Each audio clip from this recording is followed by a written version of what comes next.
What I love about being an eating psychology coach is I have the privilege of hearing people's stories and going in and helping them find their own wisdom and find their way back to loving themselves. It feels like such an honor to be in that role, because it seems like the conversation's about food, but it's, in my mind, it's always about how can they love themselves and how can they honor the desires that are coming up inside them. And a lot of times how I see the inner food rebel, or the part of them that they're trying to get rid of, is that part is such a big gift. And so to help them rearrange their thoughts around what they thought was their worst thing that they wanted to cut out of them, the thing that they really want to fix, is actually holding the gem of their life. I've been doing the health coaching since 2009 and the eating psychology coaching since 2011. It has completely changed my relationship with my body and with food and how I think, and even how I see people, even how I see people's bodies and how I love people and love myself. So there's a lot more relaxation, a lot less neurosis in my own world. I really feel grounded in living from a place of joy and inspiration, and knowing that I can spark that in someone else. That's what keeps me going in it. I tend to work with people who have dieted for years and often decades, and they've run that trap so much that they're exhausted from it, and they really know that there's something else. So it ends up being, not always, but older women.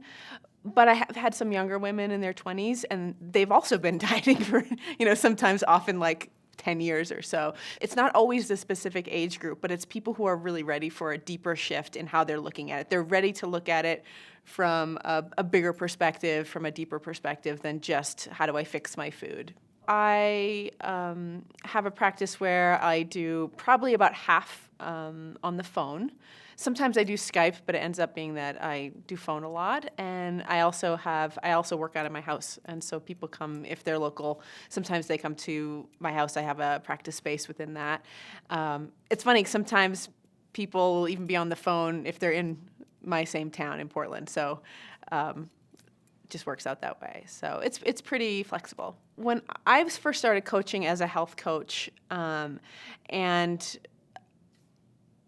what I was doing was helping people, eat healthier and make little adjustments with their food. And I still do that, use some of that training, which was valuable. But what I found was the work took me deeper than I knew, than I felt like comfortable going. And so and it was also bringing up my own issues that I didn't quite know what to do with. And I was still trying to fix. So part of me was trying to fix me, trying to fix my clients.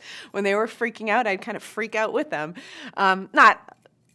Not to show them, but like that was happening inside me. And I guess what IPE really gave me was a sense of, on a personal level, how to relax into what I'm doing on a personal level. And that helped me to relax and trust what the client's doing and really follow my intuition and follow my curiosity and be okay with a certain amount of uncertainty, because it's within the uncertainty and holding that space, being curious, that's where the magic happens, and that's where the invisible threads start to show themselves and get a little bit more visible.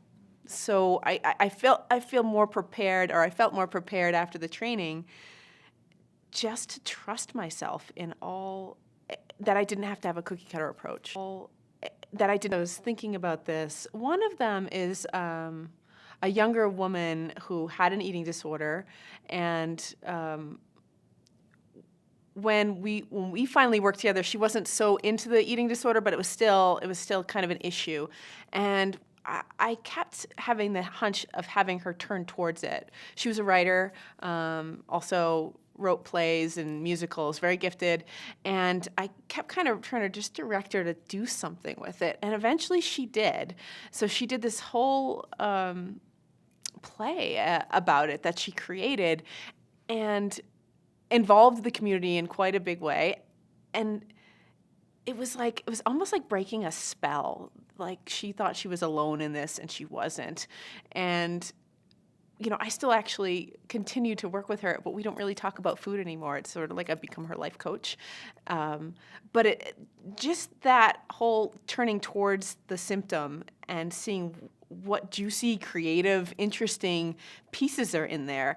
That's sort of a really concrete example of one way that I've witnessed that happen. What I've learned about people doing this work is that when you start to accept the parts of them that they find unacceptable and find ways to really bring them out and see the gifts that are hidden in the darker places, that people relax and they blossom and their lives come together in a way that completely surprises them.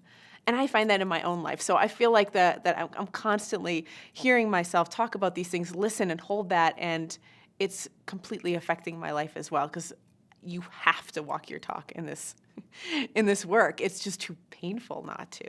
So I keep evolving as I watch my clients evolve, as I hear things come out of my voice, as I hear things come out of me, and I hear them myself saying certain things to people. I'm constantly affected by that, by every one of them, and which is a total gift for me. And I do feel like now, after a certain amount of years, I'm at a more stable place than I've ever been, and I have to keep looking at my own business practices and constantly upgrading, because people don't always know what this is. So it's enhanced my finances dramatically, and it's also, that in itself is a lot of deep work to continue to do, because it's honestly not the easiest thing in the world to put up your sign as an eating psychology coach. It takes really wanting to do this work. People don't always know what the field is. That's the biggest thing, is that people don't always know what it is. And then once they do know, they think that I'm going to tell them what to eat and what not to eat. And it's more of an internal process. So even when I first get a client, a lot of times they might say like, oh, and I just ate all this food right before I saw you because I knew I was going to see you, like as if I was going to take it all away. And I'm like, well, it's not really like that. It's really working with where you are and your desires, and really listening to yourself from the inside out. So another thing that I do is a movement and dance practice. I teach yoga, and I do something called journey dance. And so I like the idea of actually doing more retreats and maybe collaborating with other people, so that there's an eating psychology retreat with dance and movement and embodiment. So I like, and I've done a number of collaborations with a few other people already on creativity and the body, and how, because I think those two things coming together, that eating psychology, dealing with your food issues can feel heavy. And so it needs, in my mind, the way I like to do it is it needs some fun and creative energy infused with it, and then we get to really get interested and curious about how to play with these energies and not feel trapped by them. There's a couple of different naturopaths that refer to me now, and that has helped my practice a lot. Just getting, it feels very supportive. It feels, the body positive movement is very rich in Portland. There's a really big movement in Portland around that. And so people get it. When I talk about it, people seem to get it. If someone's considering doing the program, I would really recommend it.